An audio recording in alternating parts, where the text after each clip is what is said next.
வணக்கம். நீங்கள் இணைந்திருப்பது தடம் நியூஸின் மதிய நேர செய்திகளுடன்.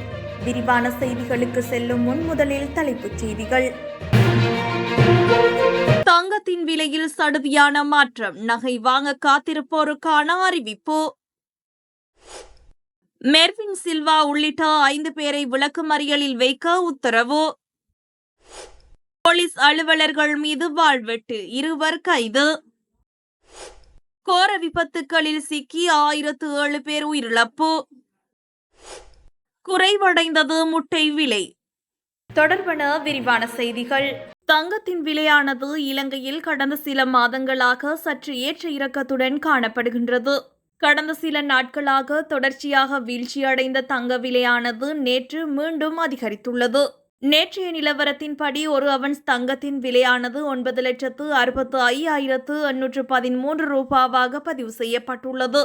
அத்துடன் 24 கரட் தங்க கிராமின் விலையானது 34,070 ரூபாவாக பதிவாகியுள்ளது.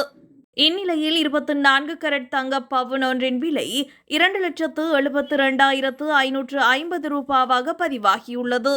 அதேபோல் 22 கரட் தங்க கிராம் 31,240 ரூபாவாக பதிவாகியுள்ள அதேவேளை 22 கரட் தங்க பவுன் 2,49,850 ரூபாவாக பதிவாகியுள்ளது. மேலும் 21 கரட் தங்கம் 1 கிராமின் விலை 29,820 ரூபாவாக பதிவாகியுள்ள நிலையில் 21 கரட் தங்க பவுன் 2,38,500 ரூபாவாக பதிவாகியுள்ளது. முன்னாள் அமைச்சர் மெர்வின் சில்வா, முன்னாள் ராஜாங்க அமைச்சர் பிரசன்ன ரணவீர உள்ளிட்ட 5 பேரை எதிர்வரும் 26ஆம் தேதி வரை விளக்குமறியலில் வைக்க உத்தரவிடப்பட்டுள்ளது. அவர்கள் நேற்று மகர நீதவான் நீதிமன்றத்தில் ஆஜர்படுத்தப்பட்ட போது இந்த உத்தரவு பிறப்பிக்கப்பட்டது. இந்த நிலையில் கிரிபத் கொடையில் அமைந்துள்ள காணி தொடர்பான வழக்கில் இவர்கள் விளக்குமறியலில் வைக்கப்பட்டுள்ளனர் என்பதும் குறிப்பிடத்தக்கது. போதைப்பொருள் கடத்தல் நடவடிக்கை தொடர்பான ரகசிய தகவலை தொடர்ந்து மாரப்பளவில் உள்ள ஒரு வீட்டை சோதனையிடச் சென்ற வெயாங்கொடை போலீஸ் அதிகாரிகள் 2 வாளால் தாக்கிவிட்டு தப்பிச் செல்ல முயன்ற 2 நேற்று முன்தினம் கைது செய்யப்பட்டனர். விசாரணையில் தம்பதியினர் வீட்டிற்குள் சிறிய பொதிகளில் போதைப் பொருட்களை மறைத்து வைத்திருந்தது தெரியவந்தது. பொட்டலம் கட்டப்பட்டிருந்த 12,400 மில்லிகிராம் ஹெரோயின் மற்றும் ஒரு சிறிய மின்சார தராசையும் போலீசார் கைப்பற்றியுள்ளனர். சம்பவம் தொடர்பில் போலீசார் மேலதிக விசாரணைகளை மேற்கொண்டு வருகின்றனர்.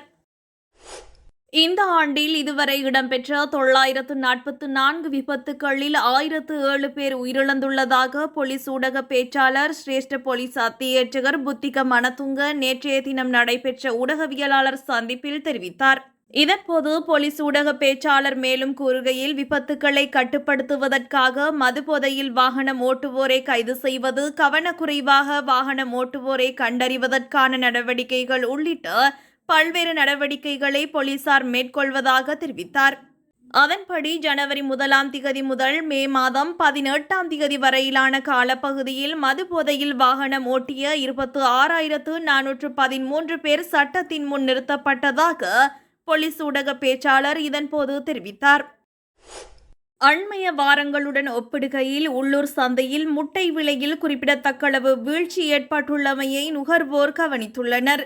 நாட்டில் பல பகுதிகளில் முட்டை ஒன்று 20 முதல் 24 ரூபாய் வரை விற்பனை செய்யப்படுகிறது. தமிழ் மற்றும் சிங்கள புத்தாண்டு காலத்தில் முட்டை விலை 26 முதல் 28 ரூபாவாக சற்று அதிகரித்து காணப்பட்டது. இந்த விலை வீழ்ச்சி முட்டைகளுக்கான மிக குறைந்த விலை அளவை குறிக்கிறது என சந்தை வட்டாரங்கள் தெரிவிக்கின்றன. இதுபோன்ற செய்திகளை தெரிந்து கொள்ள தடம் நியூஸ் சேனலை சப்ஸ்கிரைப் செய்து அருகில் உள்ள பெல் பட்டனை கிளிக் செய்யுங்கள். மேலும் இதுபோன்ற செய்திகளை உடனுக்குடன் தெரிந்து கொள்ள தடம் fm.com என்ற இணையதளத்தின் வாயிலாகவும் எங்களுடன் இணைந்து கொள்ளுங்கள்.